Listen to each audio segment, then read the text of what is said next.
काय सांगणार दिल्ली आज दणदणीत विजय झालेला आहे भाजप पुढे आज आमच्यासाठी म्हणजे भारतीय जनता पक्षासाठी अतिशय महत्त्वाचा दिवस आहे, आनंदाचा दिवस आहे, उत्साहाचा दिवस आहे। तब्बल 27 वर्षानंतर आज दिल्लीमध्ये मुख्यमंत्रीपदी भारतीय जनता पक्षाचे प्रतिनिधी आमदार त्या ठिकाणी बसणार आहेत। मुख्यमंत्री आमचा होणार आहे।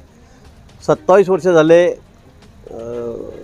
या दिल्लीच्या मुख्यमंत्रीपदापासून आम्ही दूर होतो, लांब राहिलो होतो, पण जनतेने आता आम्हाला स्पष्ट कौल दिला आहे। आकडा थोड्या वेळात आपल्या समोर येईल, 41 येतो का 42 येतो, पण 40च्या वर संख्या 70पैकी ही आता BJPची त्या ठिकाणी झालेली आहे। आणि म्हणून संपूर्ण देशात, कारण दिल्ली ही आमची राजधानी आहे, राजकारणाचं मुख्य केंद्र आहे, आणि म्हणून संपूर्ण देशामध्ये भाजपच्या कार्यकर्त्यांमध्ये एक नवचैतन्य आलेलं आहे, आनंदाचा उत्साहाची लाट आलेली आहे।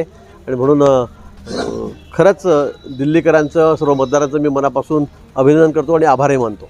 या ठिकाणी जर बघितलं तर काँग्रेसची पूर्ण तयारी दूर राहिलेलं होतं, यावेळेला मात्र भाजपला दिल्लीकरांनी साथ दिल्याचं पाहिलं। दिल्लीकरांनी तब्बल 27 वर्ष आम्हाला साथ दिलेली आहे। गेल्या काही वर्षापासून आम आदमी पार्टी यांची सत्ता त्या ठिकाणी होती, पण नुसत्या भूलथाप्या द्यायच्या, लोकांना सर्व मोफत, काहीच घेऊ नका, कागदावरच्या कपड्यापासून चप्पल बुटापासून सगळं, अगदी सगळं त्यांनी मोफत देण्याच्या घोषणा केल्या, पण प्रत्यक्षामध्ये मात्र या गोष्टी आलेल्या नव्हत्या।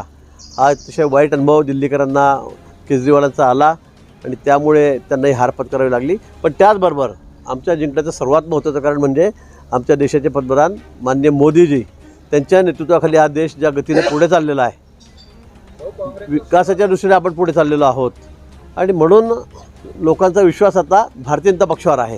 नुसत्या दिल्लीत नाही, तर आपण आताही ज्या निवडणुका झाल्या त्यात बघितलं असेल, महाराष्ट्रातही बघितलं असेल, अतिशय ऐतिहासिक विजय महाराष्ट्रात आपल्याला मिळाला।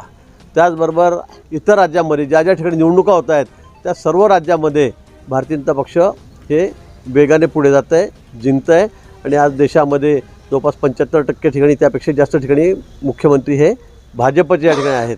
आणि म्हणून मला वाटतं की भारतीय जनता पक्षावर, त्याच्या विचारावर लोकांचा असलेला विश्वास, मोदीजींच्या नेतृत्वावर अमितभाई आहेत, नड्डाजी आहेत, त्यांच्या विचारावर, नेतृत्वावर असलेला हा विश्वास, त्यामुळेच एवढं मोठं यश हे आम्हाला संपादित करण्यात आलेलं आहे। या ठिकाणी काँग्रेसला भोपळा सुद्धा फोडता आलेला नाही, काँग्रेसने पुढे तयारी नाही। काँग्रेसची अवस्था अतिशय दयनीय आहे। काँग्रेसला 70पैकी एक सुद्धा जागा त्या ठिकाणी मिळालेली नाही, एक सुद्धा जागा मिळालेली नाही।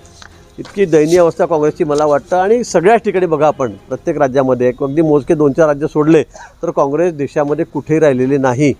आता ती अस्ताकडे चाललेली आहे, काँग्रेसचा शेवट होत चाललेला आहे मला असं वाटतं आहे, आणि त्यांचं नेतृत्व ते बदलायला तयार नाहीत। अतिशय मी म्हणेल की दिशाहीन भरकटलेल्या जहाजासारखी काँग्रेसची अवस्था झालेली आहे, आणि त्याचे परिणाम या सगळ्या मतदारातून आज आपल्याला दिसत आहेत।